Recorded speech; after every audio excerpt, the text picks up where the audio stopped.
Marwadi university మంచి భవిష్యత్తు కోసం తెలుగు విద్యార్థులు ఇష్టపడే యూనివర్సిటీ. కాల్ 9059052378 9059052379.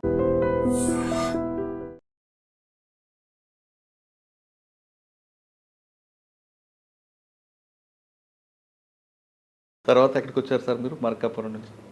మార్కాపూర్ తర్వాత నేను మళ్ళీ గిద్దలూరు రెండోసారి చేస్తుందండి, కొంతకాలం చేశాను. తర్వాత చీమకుర్తి పోలీస్ స్టేషన్ చేశాను, తాలూకా పోలీస్ స్టేషన్ చేశాను. సార్ మీరు చీమకుర్తి వరకు వచ్చారు కదా, ఇంచుమించు ప్రకాశం జిల్లా ఈస్ట్ వెస్ట్ అన్ని చుట్టూ వచ్చారు. అవునండి. పబ్లిక్ నేచర్ ఎలాగుంటుంది ఒక్కొక్క ఏరియాకి? ప్రకాశం జిల్లా పబ్లిక్ చాలా మంచి వాళ్ళండి, ఒక్కొక్క ఏరియా కాదు, కొద్దిగా ఎస్పెషలీ ప్రకాశం జిల్లా మీకు తెలుసు కదండి, 3 ప్రాంతాల నుంచి వచ్చింది. కర్నూలు జిల్లా నుంచి మార్కాపూర్ సబ్ డివిజను, గుంటూరు జిల్లా నుంచి చీరాల సబ్ డివిజన్, నెల్లూరు జిల్లా నుంచి కందుకూరు సబ్ డివిజన్ కలిస్తే ఇది ప్రకాశం జిల్లా అయింది. సో మూడు ప్రాంతాల వ్యక్తులకి 3 స్వభావాలు ఉంటాయి. జనరల్గా గుంటూరు జిల్లా వాళ్ళ స్వభావాన్ని చీరాల వాళ్ళు పోలి ఉంటారు. వాళ్ళ పెళ్ళిళ్ళు, వాళ్ళ సంబంధాలన్నీ అటు గుంటూరు వాళ్ళతోనూ బాపట్ల వాళ్ళతోనూ చేసుకుంటూ ఉంటారు. మా వాళ్ళు మార్కాపూర్ వాళ్ళంతా వాళ్ళ పెళ్లి సంబంధాలన్నీ కర్నూలు జిల్లా కోయలకుంట్ల వాళ్ళతోనూ, ఆళ్లగడ్డ వాళ్ళతోనూ, ఆత్మకూరు వాళ్ళతోనూ చేసుకుంటూ ఉంటారు. ఈ 3వది కందుకూరు వాళ్ళు, మీకు తెలిసి వాళ్ళకి షాపింగ్ కూడా అటే వెళ్తారు, నెల్లూరుకి కావలికే వెళ్తారు. సో 3 డిఫరెంట్, 3 సమన్వయం చేసుకుంటూ పోవడం కొద్దిగా కష్టమైన విషయమే, బట్ గుడ్. ఓవరాల్గా ప్రకాశం మంచి జిల్లా. ఓకే. ఇక్కడ పోలీస్ క్రిమినల్స్ యాటిట్యూడ్ ఎలాగుంటుందండి? మీరు పబ్లిక్ మంచి ప్రజల గురించి చెప్పారు, వాళ్ళ దగ్గర సంబంధాలు అంత పీస్ఫుల్ అని. క్రిమినల్ యాటిట్యూడ్ 3 ప్రాంతాలకు ఎలాగుంటాయి?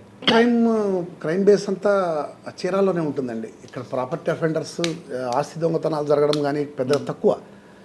కందుకూరు ప్రాంతంలో తక్కువ, అండ్ మార్కాపూర్ ఏరియా చాలా తక్కువ ఉంటుంది ప్రాపర్టీ అఫెండర్స్ రిపోర్టింగ్.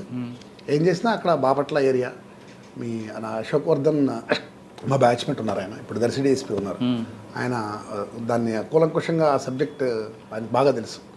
అయితే దాని మీద ఆయనకు అథారిటీ ఉందన్నట్టు ఆ దొంగల మీద. మీకు 2 వైపులు ఉన్నారు కదండి, ఒకవైపు సోటపురం, మరోవైపు కప్పరాలు తిప్ప.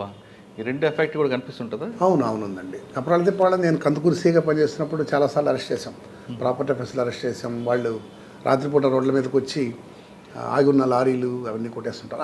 ఆ హైవే అనుకోనున్న పోలీస్ స్టేషన్స్లో లేదా సర్కిల్స్లో ఉద్యోగం చేసినప్పుడు ఈ మెనెస్ ఖచ్చితంగా ఉంటుంది. ఒక పర్టికులర్ కేసులో హైవే మీద ఒక లారీ ఉంటుంది. ప్రకాష్ అని, జీవి ప్రకాష్ అని పేరు, వాడు మద్రాస్ క్రిమినల్. అతని ఎమో ఏమిటంటే అతను ఒక కస్టమైజ్డ్ వెహికల్ తయారు చేసుకున్నాడు. ఆ వెహికల్లోకి ముందు ఓపెనింగ్ ఉంటుంది, డ్రైవర్ కూర్చునే సీట్కి ముందు ఓపెన్గా ఉంటుంది. అతను ఒక బండి వెనకాల, ఆగున్న బండి వెనకాల ఈ బండి పెట్టేసుకొని దాంట్లో సామాన్లన్నీ దీంట్లో ముందు నుంచి వేసేసుకుంటాడు. అలాగా మాకు 8-9 లక్షల రూపాయల మెడిసిన్స్ పోయినాయి కరోనా టైంలో.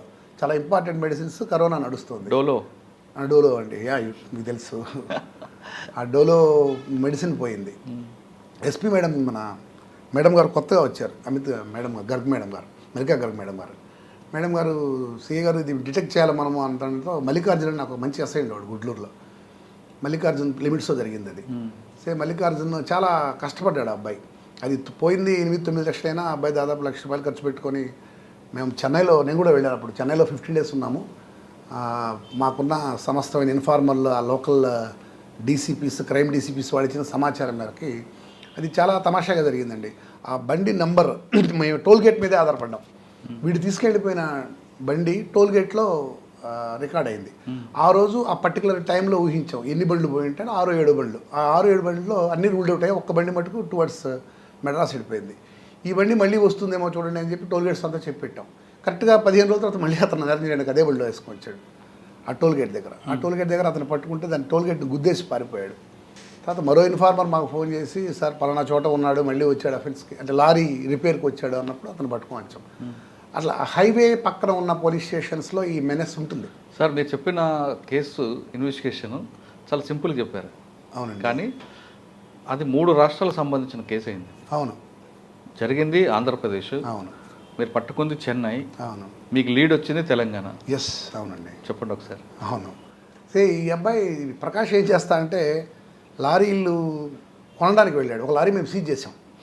అతను రెండోసారి నేరం చేయడానికి వచ్చినప్పుడు టోల్గేట్ వాళ్ళు అప్రమత్తతతో మమ్మల్ని మా వాళ్ళకి చెప్పారు. మా మల్లికార్జున ఎస్ఐ తరుముకుంటే అతను లారీ వదిలిపెట్టిపోయాడు.